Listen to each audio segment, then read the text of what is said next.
आराध्य देव के श्री चरणों में सत सत नमन। मैं अभिनंदन गादिया सूरत से जैन हिंदी ऑडियो बुक में आपका स्वागत करता हूं। अगर आप इस चैनल पर नए हैं तो इसे सब्सक्राइब कर दीजिए और बेल आइकन प्रेस कर दीजिए, जिससे चैनल के नोटिफिकेशन आपको रेगुलर मिलते रहें। कल के अध्याय में हमने सुना था अंतरिम काल में संघ की चिंता। आचार्य श्री के अभाव में कौन कौन सी व्यवस्थाएं स्थगित कर दी गई, खमत खामना किस प्रकार से होता था, चादर ओढ़ा दो का प्रसंग, किसने मगन मुनि को कहा मेरी तैयारी नहीं है, अफवाह के पद चिन्ह का प्रसंग, मुनि कालूराम जी ने किसे कहा न तुम आचार्य बनने वाले हो और न मैं। अब आगे 13 पंथ का इतिहास खंड 2, शासन गौरव मुनि बुद्धमल जी, प्रकाशक जैन श्वेतांबर 13 पंथी महासभा, तृतीय परिच्छेद आचार्य श्री डालगणी, भाग 6 आचार्य का निर्वाचन, मुनि कालू जी की प्रतीक्षा। 13 पंथ अपनी समस्याओं को प्राय अपने ही ढंग से सुलझाता आया है।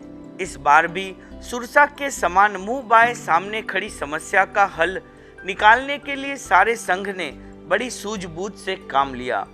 पूर्व योजना अनुसार समीप तथा दूर चातुर्मास वाले सिंघाड़े यथासंभव शीघ्रता से लाडनू में एकत्रित होते गए। आज्ञा और धारणा के लिए पहले मुनि भीम जी की नियुक्ति थी। बाद में जब दीक्षावृत अग्रणी मुनि पहुंचे तब उनका स्थान वे लेते रहे। ऐसे अवसर 2 बार ही आए, प्रथम बार मुनि रामलाल जी के पहुंचने पर और दूसरी बार मुनि कालू जी के पहुंचने पर।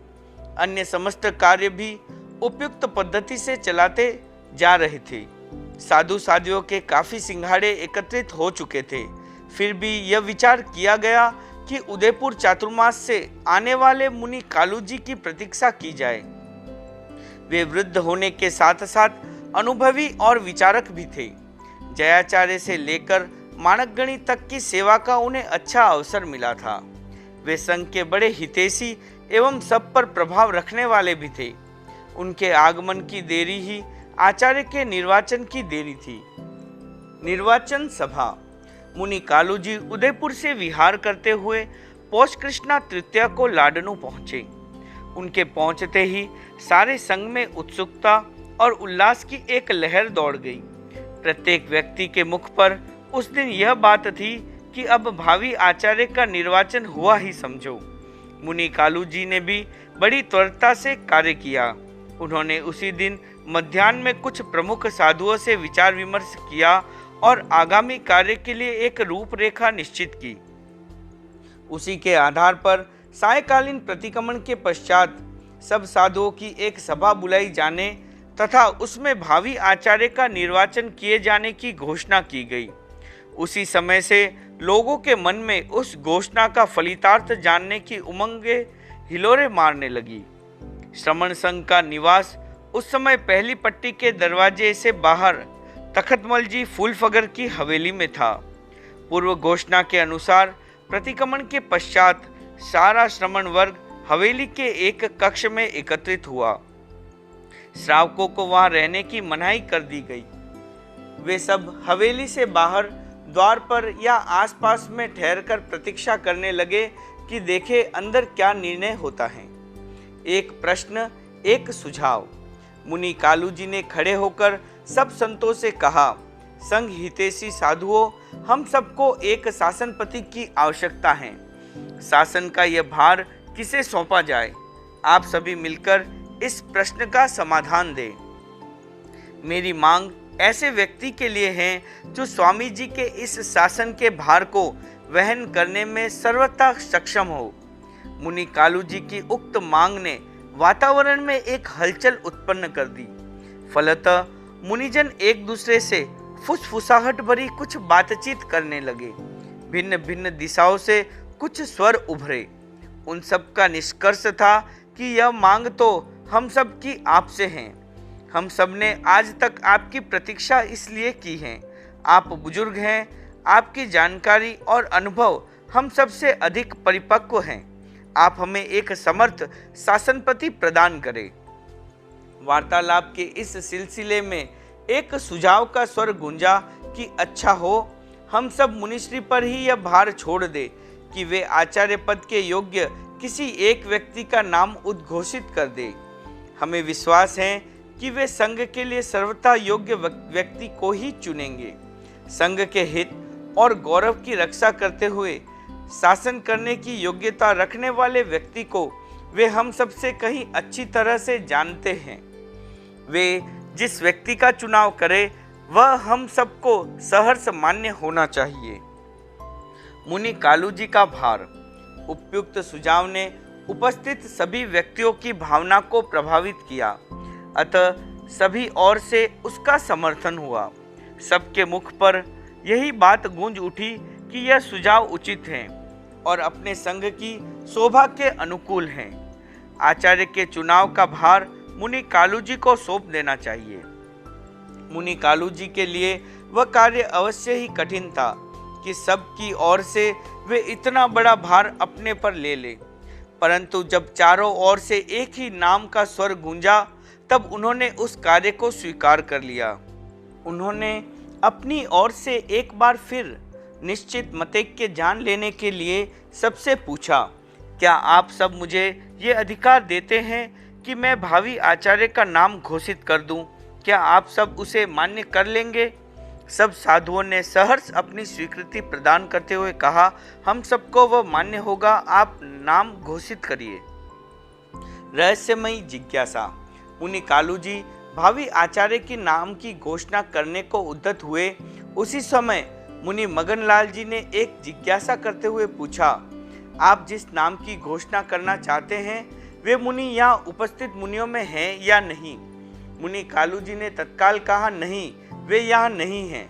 मुनि मगनलाल जी ने तब पूर्ण आश्वस्त होते हुए कहा, अब आप निश्चिंतता से नाम की घोषणा कर दीजिए।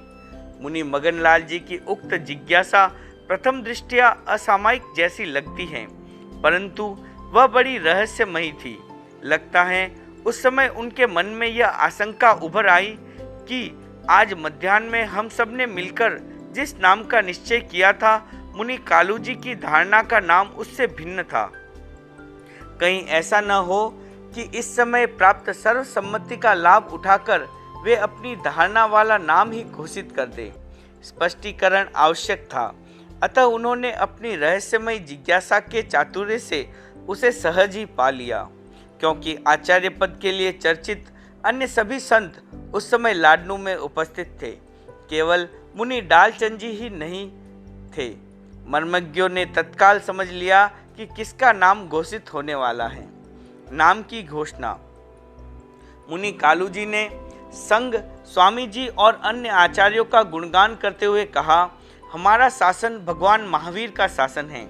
उसका संचालन करने के लिए आज हमें एक आचार्य की आवश्यकता है।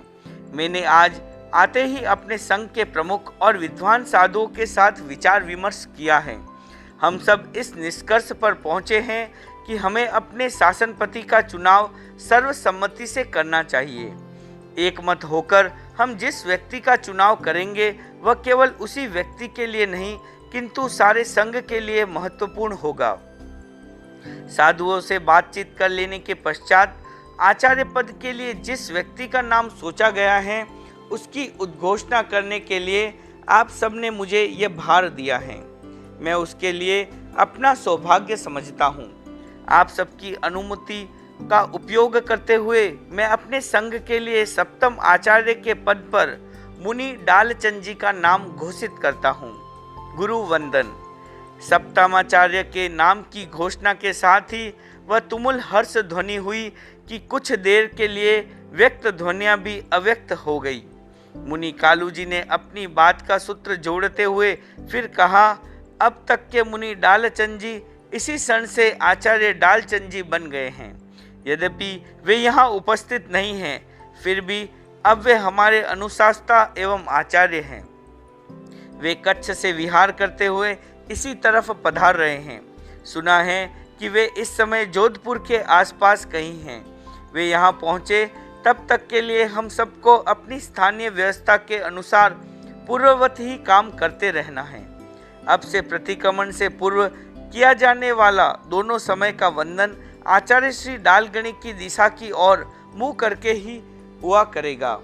प्रथम वंदन हमें अभी करना चाहिए और इस सभा को विसर्जित करके बाहर प्रतीक्षा करते हुए भाइयों को भी यहाँ के निष्कर्षों से अवगत करा देना चाहिए।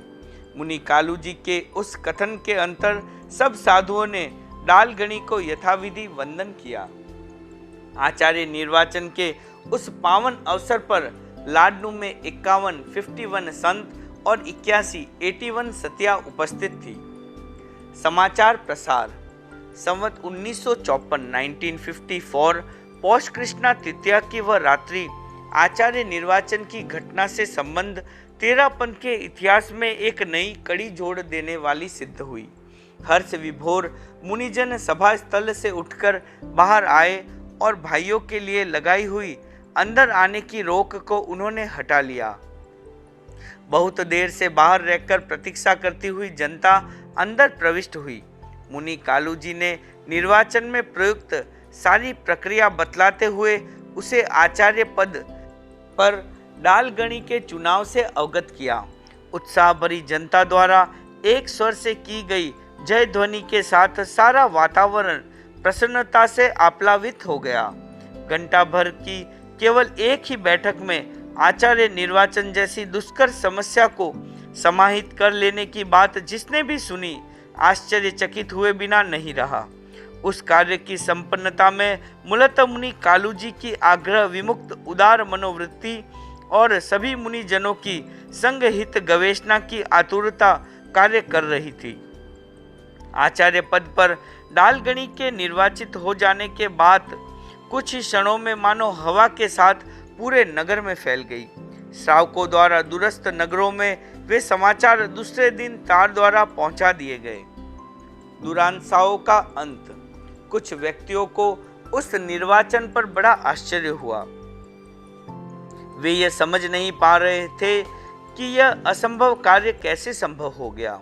सारे साधु एकत्रित होकर कुछ समय के लिए बैठे और तत्काल ही एकमत होकर आचार्य का चुनाव कर ले, यह सब उन लोगों को अकल्पित जैसा लग रहा था। परंतु निर्वाचन का कार्य बड़ी सहजता से संपन्न हो चुका था। उससे इनकार भी कैसे किया जा सकता था। फलस्वरूप विघ्नतोषी व्यक्तियों की दुरांशाएं उन्हीं में विलीन होकर रह गई। तेरापंथ ने अपनी एकता का सिक्का उस निर्वाचन के द्वारा पहले से भी कहीं अधिक पक्का जमा दिया। प्रथम दर्शन। जोधपुर में किशनमल जी भंडारी के यहाँ पचपदरा के समाचार थे कि वहाँ से डाल मुनि का विहार हो चुका है।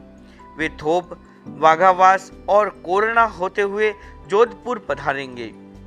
उधर लाडनू से तार पहुंचा कि तेरापंथ के सप्तम आचार्य के रूप में मुनि डालचंद जी का निर्वाचन हो चुका है। वे जोधपुर पधारने वाले हैं। आप लोग उनके दर्शन करें और आगे के विहार क्रम से हमें सूचित करें। भंडारी जी ने तत्काल स्थानीय श्रावकों को उक्त सूचना दी और फिर 15-20 व्यक्तियों के साथ दर्शनार्थ सामने जाने को उद्यत हुए। उनमें अनेक व्यक्ति सपरिवार भी थे। वे घोड़ों, बग्घियों और बहेलियों पर सवार होकर गए। मार्ग में पूछताछ करने से उन्हें पता लग गया कि संत आज चौपासनी पहुंचे हैं। जोधपुर से वह गांव 3 कोस लगभग 9 किलोमीटर दूर था। वे लोग वहां पहुंचे। उस समय डालगणी एक कच्ची तिरबारी में अकेले विराज रहे थे। पछेवड़ी का पर्दा बंद हुआ था। अन्य मुनि आहार पाने की गवेषणा के लिए गांव के घरों में गए हुए थे। 7 संत थे, अतः उसी अनुपात में आहार पानी गवेषणीय था। एक मुनि बाजरे की कुछ रोटियां लाए थे। उन्हें रखकर दूसरी ओर गोचरी के लिए चले गए। लगावण कुछ भी नहीं था, न साग, न छाछ और न राबड़ी। डालगणी के पास में पड़ी रोटियों में से एक उठाई और ग्रास तोड़कर मुंह में रखा। उसी समय बाहर वाहनों तथा व्यक्तियों के पहुंचने की कुछ हलचल हुई। डालगणी उठे और बाहर चौकी पर पधार गए। उन्होंने देखा कि जोधपुर से अनेक श्रावक आए हैं। भंडारी किशनमल जी, लक्ष्मण दास जी आदि ने भी डालगणी को सामने खड़े देखा तो सम्मिलित स्वर में बड़े जोर से बोल पड़े, खम्मा गणी परम पूज्य परमेश्वर भगवान भरत क्षेत्र में तीर्थंकर देव समान आदि। नए आचार्य के प्रथम दर्शन का उल्लास उन सबके अंतरंग में उमड़ता हुआ मानो शब्दों में ढल रहा था। प्रथम समाचार। डालगणी ने उन सबके वंदन प्रकार को अत्यंत चकित दृष्टि से देखा और तत्काल टोकते हुए फरमाया, भंडारी जी ऐसे कैसे बोल रहे हो? तुम जैसे राज्य अधिकारी और समझदार व्यक्ति यह कैसे भूल सकते हैं कि अभी तक हमारे संघ में आचार्य का निर्वाचन नहीं हुआ है। आचार्य की वंदना के लिए निर्धारित शब्दों को साधारण साधु के लिए प्रयुक्त नहीं किया जाना चाहिए। भंडारी जी अपने साथ लाडनू से आया हुआ तार लेकर आए थे, अतः उसे दिखलाते हुए बोले, आचार्य का निर्वाचन तो आज से 2 दिन पूर्व ही हो चुका है और वह आपका ही हुआ है। इसलिए आप जैसे आचार्य के लिए यदि हम इन शब्दों का प्रयोग करते हैं तो यह अपने संघ की प्रणाली के सर्वथा अनुरूप ही हैं। आप हमें उपालम देने के स्थान पर प्रथम समाचार देने का पुरस्कार प्रदान कीजिए, छिपने वाला नहीं। डालगणी ने किशनमल जी से कहा, भंडारी जी अभी इस तार की बात को अपने पास ही रखिए, प्रसारित मत करिए। दूर से आए समाचार का ठीक से पता लगना कठिन होता है, इसलिए एक बार मुझे लाडनू पहुंच जाने दीजिए। किशनमल जी ने तार को समेटकर अपनी जेब में रखते हुए कहा, गुरुदेव आपके आदेशानुसार मैं तो इस तार को अपनी जेब में छिपा कर रख लूँगा, परंतु लाडनू से देश भर में जो सैकड़ों तार भेजे गए हैं उनका क्या होगा? उनको कौन कहाँ छिपाएगा? यह नाम तो अब फैलने वाला ही है, छिपने वाला नहीं। क्या पूछते? डालगणी ने किशनमल जी की सारी बातें सुनने के पश्चात फरमाया, संतों ने इस निर्वाचन में बहुत शीघ्रता की। हम सब लाडनू पहुंचने वाले ही तो थे। जब मुझे आचार्य बनाना था तो कम से कम पहले मुझसे पूछ तो लेना आवश्यक था। भंडारी जी ने कहा, संघ को आचार्य की आवश्यकता थी, अतः उसने आपको योग्य समझकर चुन लिया।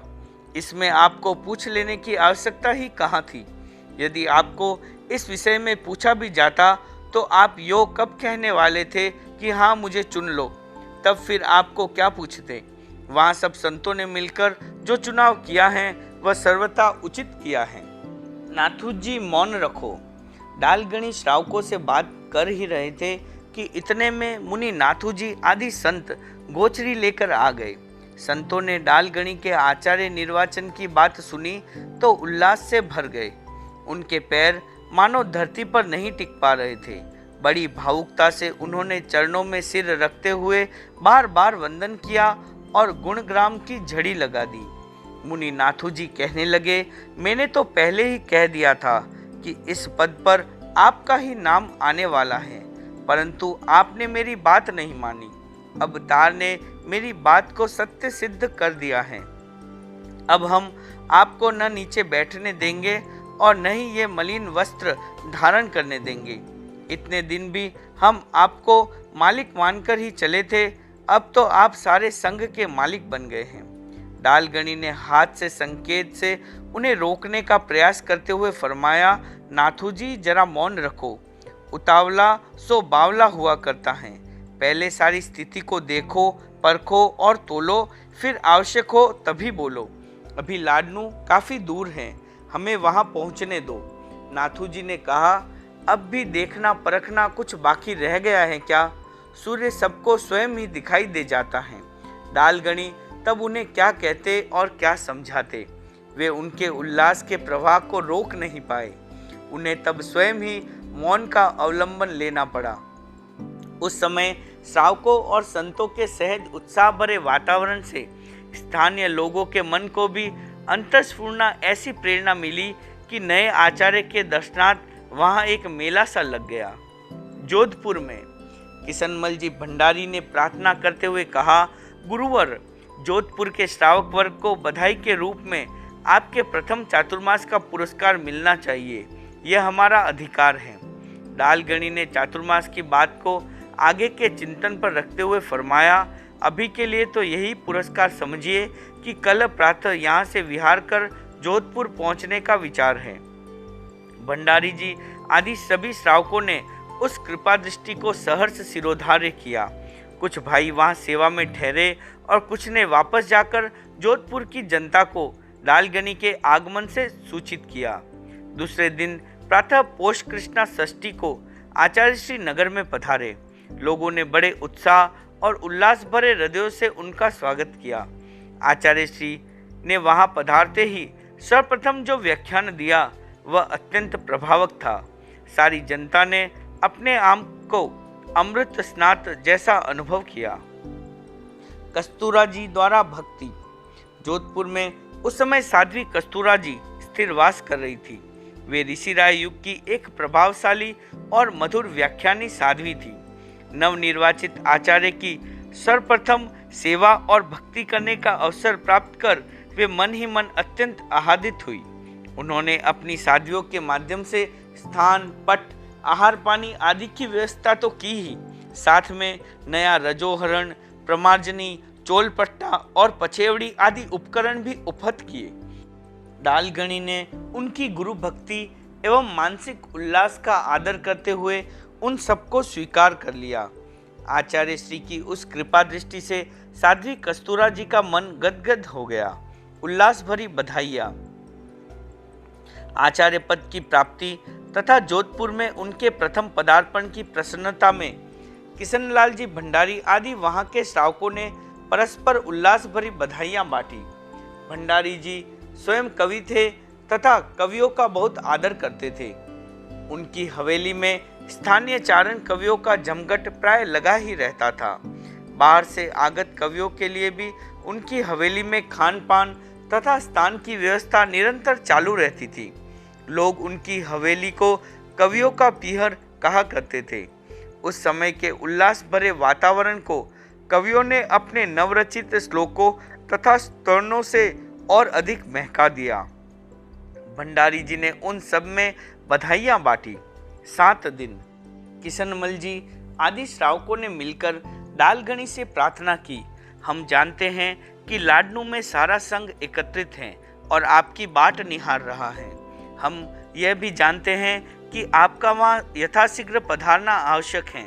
फिर भी हमारी प्रार्थना है कि आप यहाँ के लोगों के उमड़ते प्रवाह को देखें, प्रथम पदार्पण के गौरव पर ध्यान दें तथा इन सबसे भी अधिक हमारी भक्ति भावना को तोले और जितना दे सके अधिक से अधिक समय हमें प्रदान करने की कृपा करें।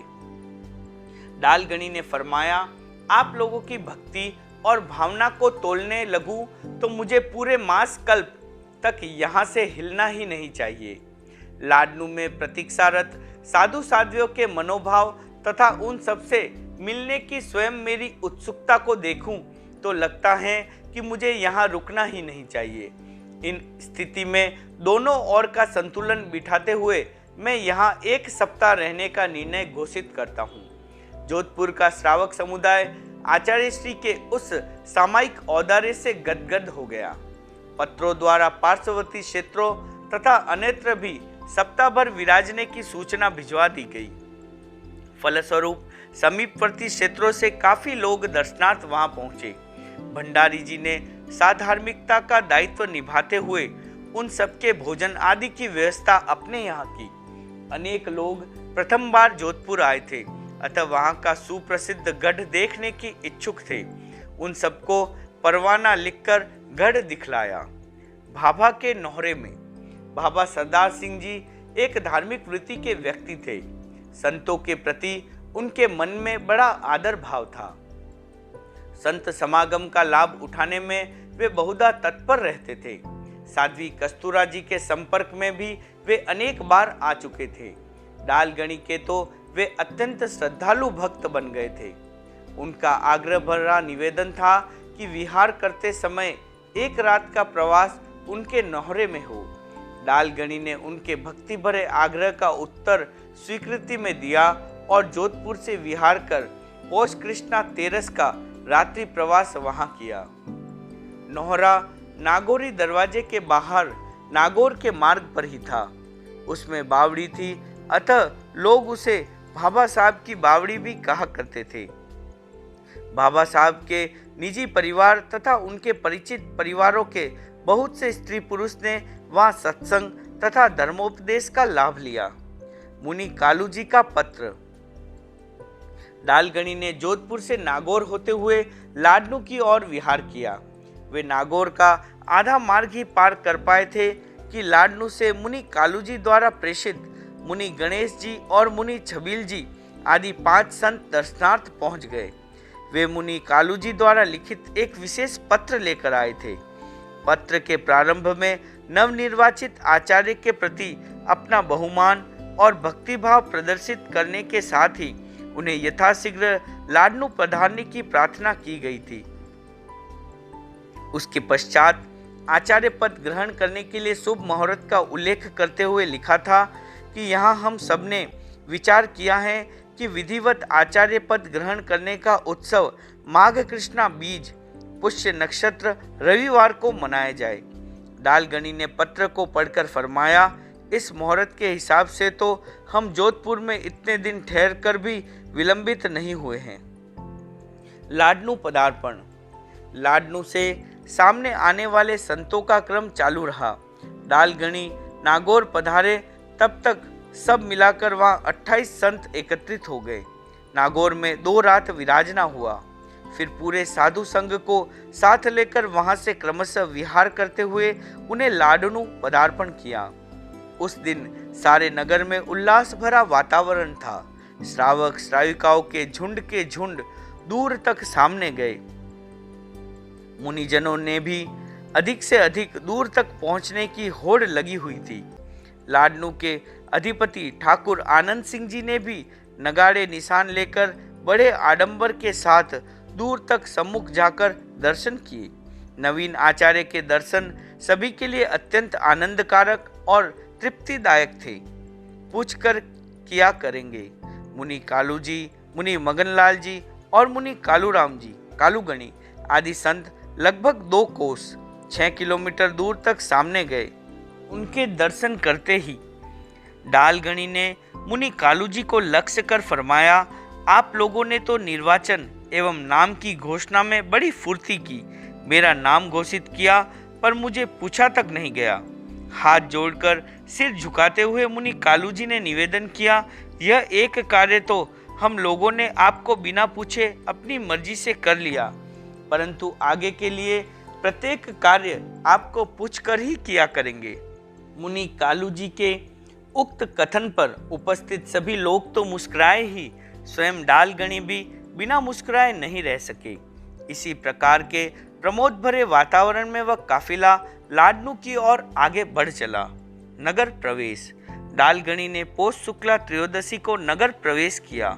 जनाकीर्ण शोभा यात्रा का दृश्य अत्यंत मनोहर था। सारे नगर में उस दिन एक नए प्रकार की चहल पहल देखी गई। चतुर्विध धर्म संघ ने पलके पावड़े बिछाकर नए धर्माचार्य का स्वागत किया। पहली पट्टी में राजलदेसर निवासी लच्छी राम जी बैद की हवेली में उनका विराजना हुआ। हवेली की बड़ी प्रतोली में विराज कर उन्होंने प्रथम प्रवचन किया। प्रवचन क्या था? अंतरंग तक प्रणीत कर देने वाली एक अमृत की धारा थी। सभी ने अनुभव किया कि उन्हें एक तपे तपाए आचार्य का मार्गदर्शन मिल रहा है। आश्चर्य की बात, डालगणी के सर्वसम्मत निर्वाचन का अनेक व्यक्तियों के मन में बड़ा आश्चर्य था।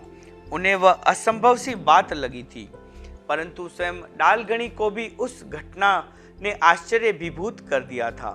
अपनी प्रथम देशना में उन्होंने उस भावना को अभिव्यक्त करते हुए एक पद्य फरमाया, कुंड कुंडरो न्यारो पानी, तुंड तुंडरी न्यारी वाणी, था सगलारी सरीखी होई, आतो बात अजब में जोई।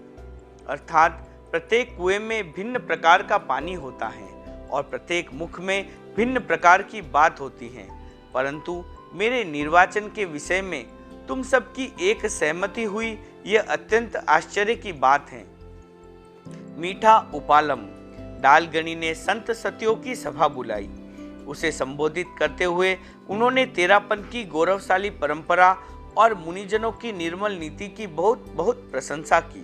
उन्होंने फरमाया, आचार्य के अभाव का संकट तो बहुत बड़ा आया था, परंतु तेरापन की रीति नीति की उच्चता ने उसे सहज पार कर लिया। उसे संघ की एक कसौटी कहा जा सकता है। संघ उसमें खरा उतरा है। मैं खरेपन से निखरी तेरापन की इस एकता का प्रशंसक हूँ। यह उत्तरोत्तर विकास पाती रहे, सबको यही उपक्रम करते रहना है। मेरा आप लोगों को एक उपालम भी है। निर्वाचन की इतनी क्या शीघ्रता थी। अन्य सिंघाड़ों की प्रतीक्षा की जा सकती थी तो मेरी क्यों नहीं। सप्ताह भर अड़िक लेते तो मैं अवश्य पहुंच जाता। मैं भी आपकी मंत्रणा में भाग लेता, अपना परामर्श देता, परंतु आप लोगों ने तो मेरे लिए वैसा अवकाश ही नहीं रहने दिया। पता नहीं क्या समझकर आप सबने मेरे अपरिचित कंधों पर संघ का इतना दुर्वह भार डाल दिया।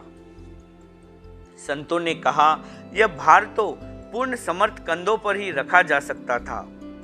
आपसे अधिक समर्थ हमें अन्य कौन मिलता। आपको यह भार सौंपकर सारा संघ भार मुक्त हो गया है।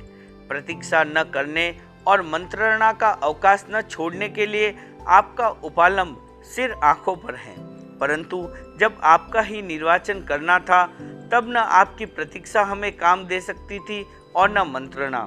इस प्रकार बहुत देर तक मीठे उपालम और मीठे उत्तरों का क्रम चलता रहा। पदारोहण। डालगणी का विधिवत पट महोत्सव मनाने के लिए माघ कृष्णा तृतीया का दिन निश्चित किया गया। उस दिन उनके शासन सूत्र संभालने के उपलक्ष्य में अपनी अपनी प्रसन्नता प्रकट करते हुए अनेक साधु साध्वियों ने भक्ति समृद्ध गीतिकाओं से उनकी स्तुति की। पदारोहण का वह उत्सव स्थानीय पंचायती नौहरे में मनाया गया। वह काफी बड़ा और नगर के प्राय मध्य भाग में अवस्थित है। आचार्य श्री ने उस अवसर पर अनेक साधु साध्वियों को पुरस्कृत किया। स्वामी जी के संवत 1832 के लेख पत्र का नवीकरण किया गया और उस पर साधु साध्वियों के हस्ताक्षर लिए गए। उस नवीन आचार्य के स्वीकरण की प्रक्रिया कहा जा सकता है। डालगणी ने शासन सूत्र अपने हाथ में लिया। उस समय 72 संत और 194 सतिया भिक्षु शासन में थी। मानकगणी के दिवंगत होने और डालगणी के पदभार संभालने के अंतरकाल में एक भाई मुनि तेजमाल जी और एक बहन साध्वी धन्ना जी की दीक्षा हुई। उन दोनों को उपयुक्त संख्या में गिन लिया गया है। कल के अध्याय में हम सुनेंगे डालगणी औरों से भिन्न थे। डालगणी के सामने शिकायतों का तांता लग गया। डालगणी ने आचार्य के अभाव में जो व्यवस्था की उसकी प्रशंसा की। मुनि मगनलाल जी के पत्र की शिकायत किसने की? भयंकर अकाल का प्रसंग, अंधे की चालाकी का रोचक प्रसंग। किस क्षेत्र के श्रावकों ने इस ग्रीष्म में पधारने के लिए इनकार कर दिया? ओम अरहम।